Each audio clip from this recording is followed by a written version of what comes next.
Assalomu alaykum hammaga. Bugun o'sha nodlar haqida tushuntirib berishga harakat qilaman. Bu yerda biladigan, hozirgacha bilgan narsamni tushuntirib berishga harakat qilaman. Qayerdandir boshqa ma'lumot o'qib, "Yo'q, bu yerda xato aytibsan" degan narsalar bo'lmasin. Agar kimda-kim tushunmasa, o'sha komment yozish mumkin yoki mana bu yerda Telegram link bor, kirib tushunmagan narsalarni so'rashingiz mumkin. Bu yerda o'sha oson bo'lgan har kungi tasklar qo'yib boriladi. Tushunmagan narsalar bu yerda o'sha video qilib berishga harakat qilyapman. Xo'p, bunga kirib qo'yamiz. Xo'p, o'zi nod nima? U qanday ishlaydi? Shu haqida biroz ma'lumot berishga harakat qilaman. Agar masalan YouTube'da nod deb beradigan bo'lsangiz, hammasi qanaqa qilib uстановка qilish, mana bunaqa pul ishlaysan, mana bunaqa boyib ketasan degan narsa bo'ladi, lekin uni nimaligini uncha tushuntirib bermagan. Shuning uchun harakat qilaman. Xo'p, birinchi o'sha Bitcoin chiqqanida uni o'sha mining degan narsani eshitgansiz. O'sha mining bo'ldi. Keyin xuddi shu mining qilishda video kartalar foydalandi. Video karta. Keyingisi o'sha Ethereum ham xuddi shunaqa bo'lib, u bundan 2-3 yil adashmasam 4 yil ham bo'ldi shekilli o'sha miningni to'xtatdi. Endi mining qilish yo'q. Keyin nima bo'ldi? O'sha hard disk. Hard diskda mining qilib pul ishlash. Bu haqida ham hozir YouTube'dan izlasalaringiz, unda ham chiqadi. Masalan, 10 ta o'sha 500 gigali hard ushlab turib, mana shundan oyiga $10,000 ishladim, $100,000 ishladim degan videolarni ko'rishingiz mumkin. Hozir u ham yo'q. Bor, unda ham bor. Masalan 1 terabayt harddan oyiga $2 ham ishlamasangiz kerak. Endi keyingisi bu hozirgi zamonaviy ko'rinishi bu nodlar bo'ladi. Bulardan bir nechtasini yurityapmiz. Endi hozir shularni ham tushuntirib beraman. Mana bu yerda mana hozir biz ekranda ko'rinib turadigan nod yurg'izyapmiz. Bu ekranda ko'rinib turibdi. Mana bu yerda o'sha Binance ham turibdi. Bu ekranda ko'rinib turibdi. Mana bunisi ham xuddi shunaqa, mana bu bor. Bu mana kunlik chekimiz bor, har kunlik cheklar. Hozir yana ko'rsataman. O'sha farqiga borib olishimiz uchun ko'rsatyapman hammasini. Mana kunlik cheki bor. Har 24 soatda bir marta chek qilishim kerak. Mana bu yerda o'qisangiz, mana node is running. Mana node is ishlab turibdi deb yozib turibdi. Xo'p, hozir bu mana hamma narsa ko'rinib turibdi. Knopkalarni bosaman, avtomat ishlab ketaveradi. Bu yerda ham mana xuddi shunaqa, mana bir nechtasini ko'rsatish mumkin. Buni birinchi bizga o'sha Grass boshlab berdi. Endi bu hozirgi paytda ko'rinishdagi holati. Endi keling umuman ko'rinmaydigan holatdagisini ko'rsatib beraman. Xo'p, birinchi o'rinda VPS degan narsani tushuntirishga harakat qilaman. Bu server bo'ladi. Bunda mana oylik to'lovlar yozilgan. Masalan, bir oyga $4. Bunda siz o'sha xuddi kompyuter olasiz. Buni ham mana to'liq tushuntirib beraman. Bu mana qarang, bir nechta turlari bor. 1 2 3 4 5 6 ta turi bor ekan. Xo'p, bu qanaqa ishlaydi? Bu juda ham katta kompyuter. Juda ham katta kompyuterda sizga mana shu bir bo'lagini, bunda nima bor? O'sha 8 GB RAM, 3lik o'sha tosh deylik, mana internet va o'sha hard disklari ham mana bir oyda $4 siz mana shu cheklangan kichik bir kompyuterni siz boshqarasiz. Mana shu. Bular ham xuddi shunaqa. $6 kuchayib ketaveradi. Mana $50 ga oyiga 96 gigabaytlik o'sha ishlatishingiz mumkin. Buni ko'pincha kimlar ishlatadi? Buni o'sha ma'lumotlarni saqlash uchun programmistlar ishlatadi. O'sha dunyoni xohlagan chekkasiga o'sha notebookini yoki kompyuterini ko'tara olmaydi. O'sha serverda o'sha login parolni terib, o'zi ishlatayotgan ma'lumotlarni xohlagan joydan olish mumkin. Bu birinchi navbatda ishlatiladi. Keyin kimdir masalan veb-sayt yuritayotgan bo'lsa, veb-saytning ma'lumotlari doim o'sha o'zgaruvchan bo'lib turganligi uchun serverda saqlanadi va serverdan olib kelinaveradi. Mana shu kichkina. Bu 24/7 onlayn bo'lib turaveradi, ishlayveradi. Mana shu 1 oy davomida umuman to'xtash bo'lmaydi. Mana shunaqa kichik kompyuter. Masalan, siz 24 soat nimanidir ishlatmoqchisiz, serverdan mana foydalaning. Bu umuman o'chib qolmaydi. Mining qilaman siz mana bunda mining qilishingiz mumkin, lekin bular ham hisob kitobini olgan, bunda hech qanaqa sizga foydali jihati yo'q. Endi buni tushuntirib berdim. Qo'limdan kelgancha maksimal tushuntirib berdim. Endi ham yana bir narsa ko'rsataman, agar iloji bo'lsa. Xo'p, bu yerda o'sha davlatlar tanlangan, hamma joyga har xil ekan narxlari. Xo'p, mana eng qiziq joyi mana shu yerda. Siz masalan bitta kompyuteringizda masalan hozir ishlatayotgan kompyuterni masalan Windows 10 mi, bilmayman, shu Windows ishlatyapman. Lekin Ubuntu kerak. Ubuntu'ni masalan 24.04, 22.04, 20.04 bor ekan. Ubuntu kerak. Nima qilaman? Masalan kompyuterimda qilmoqchi bo'lsam Oracle VirtualBox olaman, VirtualBoxga ustonatka qilaman, unga qanchadir kompyuterimdan qismini ajrataman va Ubuntu ishlatishim mumkin. Shunaqa qilishni xohlamayman.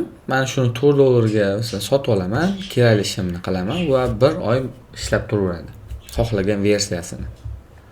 Mana xohlagan versiyasini ishlataveraman. To'g'risi buni bilmayman, ishlatmaganman. Faqat ishlatganim Ubuntu ishlatganman. Xo'p, bularni bilmayman.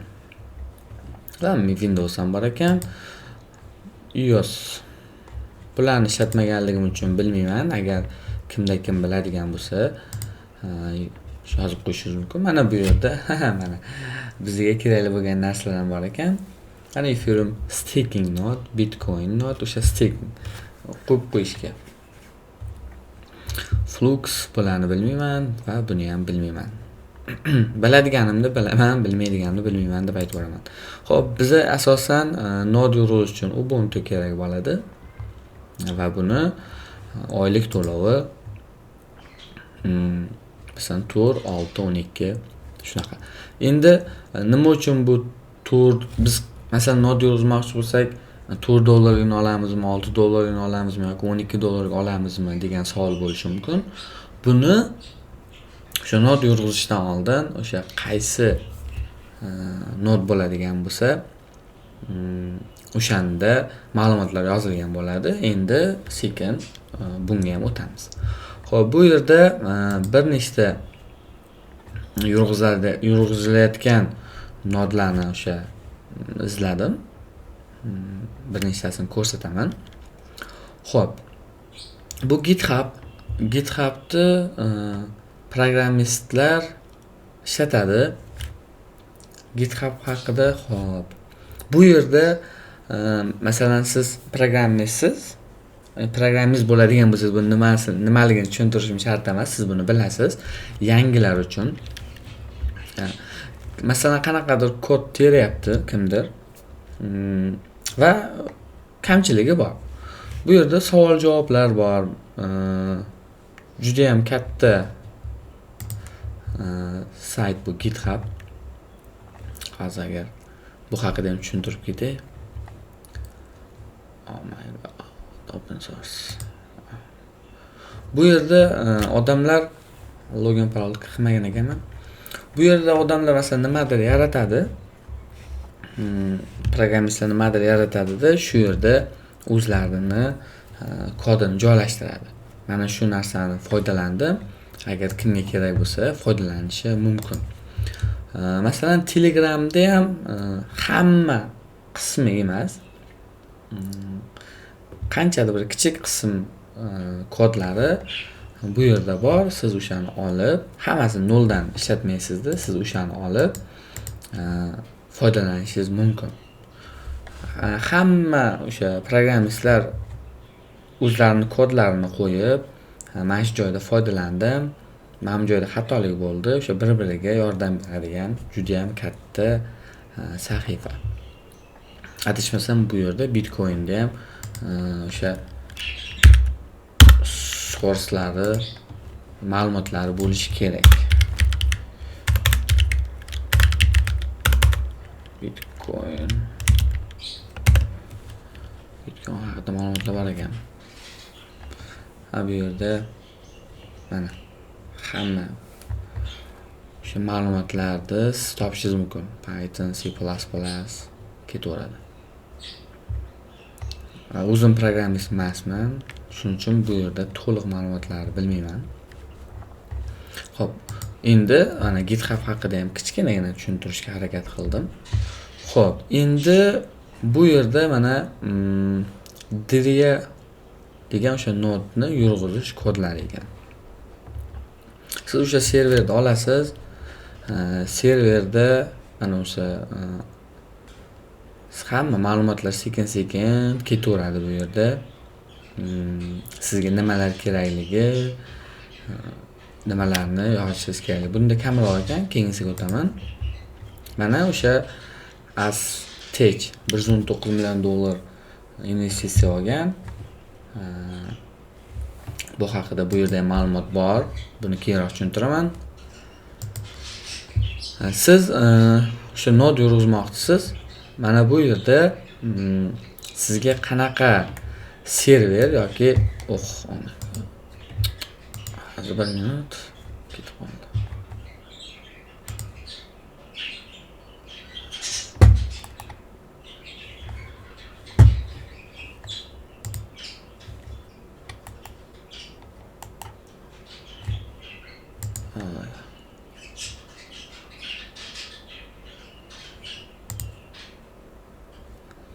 Yo'q.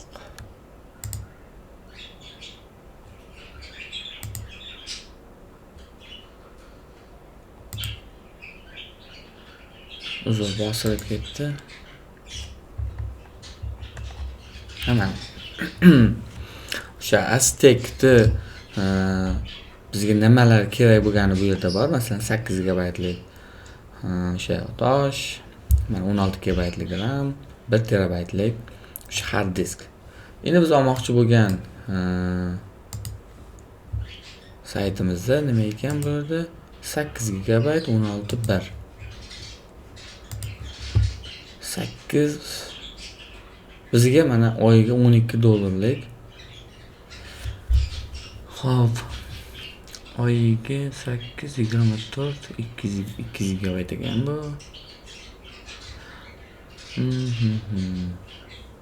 Bu ham to'g'ri kelmas ekan, o'sha 1 TB-ligini qo'shib sotib olamiz. Bunda 14, 15 bo'lishi mumkin.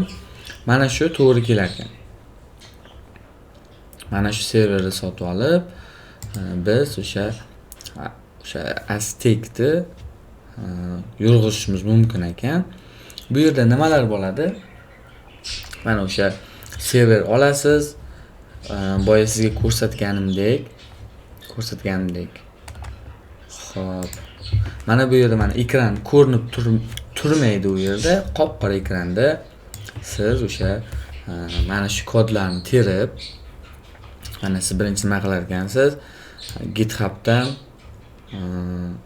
asta ma'lumotlarni uстановка qilar ekansiz. Uni uстановка qilganingizdan keyin buni uстановка qilasiz. Xuddi shunaqa davom etib ketaveradi. Mana bu yerda rasmlar bor ekan. Hozir 1 minut harakat qilamiz ochishga. Mana shu yerda mana shunaqa davom etib ketaverasiz. Xuddi mana bunaqa qora ekran bo'ladi.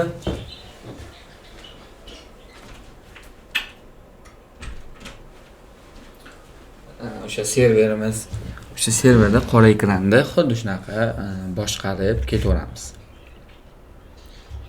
Bizlarning mana bunaqa kodlari bo'ladi. Bu kodlarni olib qo'yishimiz kerak bo'ladi. Bu yerda ham mana o'sha kodlarni olib, oxirida o'sha Discord'da tasdiqlab qo'yamiz. Haqiqatan biz not yurg'izayotganimizni Discord'da tasdiqlaymiz. Keyin qanchadir vaqtdan keyin mana shuncha kodlari bor. Qanchadir vaqtdan keyin, masalan 4 oy yoki 5 oydan keyin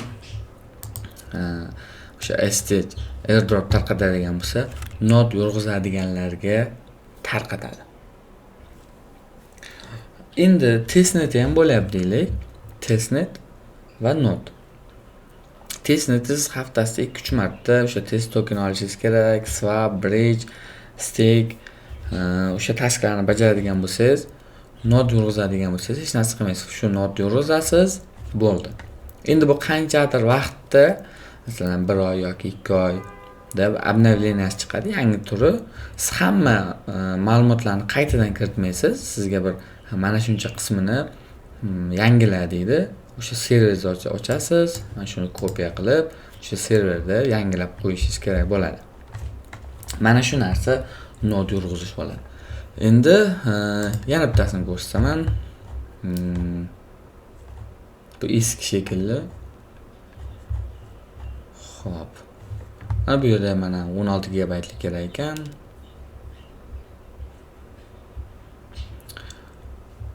Xuddi shunaqa mana yurg'izib ketasiz. Xo'p, endi buni o'zingizda masalan kompyuteringizda ham qilsangiz bo'ladi. Qanchadir qismiga o'sha Ubuntu'ni uстановка qilib yurg'izsangiz bo'ladi. Uning uchun 24/7 kompyuter yonib turgani yaxshiroq. Keyin yana bitta o'sha kimlardir qolib ketgan Vanada ham xuddi shunaqa bo'lgan. Telegramda o'sha airdropda qatnashganlar yaxshigina airdrop oldi. Eng kamida $442 dan airdrop olishdi. Node yurg'izganlar $1000 dan oshiq olishdi. Endi bu yerda mana qarang, juda ham ko'p nodlar bor. Mana T3 testnetiga qatnashyapmiz. Bu yerda ham mana nodlari bu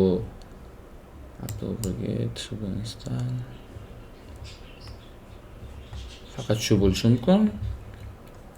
Xo'p, bu yerda mana Ink testnetiga qatnashdik. Hozir o'sha mainnet ketyapti.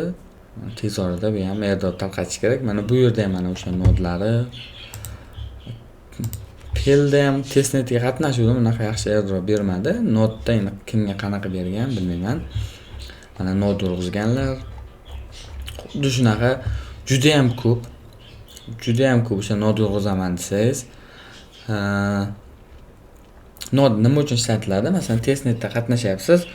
O'sha mining qilayotgan odamlar, siz bundan bu odamga pul jo'natadigan bo'lsangiz, o'rtadagi o'sha mining qilayotganlarni nechtadir sizga o'sha pulni bundan bunga jo'natishga yordam beradi. Nodlar ham xuddi shunaqa. Testnetda qatnashyapsiz. O'sha testnetda birinchi o'sha test swap yoki o'shalar siz orqali bo'ladi. Mainnetga o'tadigan bo'lsa, qanchadir komandadan qanchadir odam doimiy yurg'izib, qanchadir foiz olib turadi. To'g'risi, u narsalarga ko'p qiziqmaganman. Asosiysi o'sha bugungisi nod. Mana nod yurg'izayotganlarni men sizga ko'rsatishga harakat qilyapman. Bundan bir necha oy avval Shazmda yurg'izganman. Bu haqida o'sha Telegram kanalda ham ma'lumot berganman. Xo'p. Oltam. Bizlar mana shu yerda sotgandik shekilli 12 sentlardan sotgandik. 2 oycha not yurg'izgandim. $100 airdrop olganman. Eng qizig'i o'sha bir marta sotib olindi serverga kodlar terildi, tamom, boshqa hech narsa qilganim yo'q, faqat o'sha airdrop tarqatishini kutdim. Xo'p, bunda ham o'sha bizlar davom etayotgan testnetlar ayrimlari 6 oy, 8 oydan beri turibdi. Nodlar ham xuddi shunaqa. Nodlar ham qaysidir listing bo'ladi, qaysidir o'sha bankrot bo'ladi. Shuning uchun shu nod yurg'izayotganda o'sha backgroundini, kimlar turibdi, shularga qarab yurg'izgan yaxshi.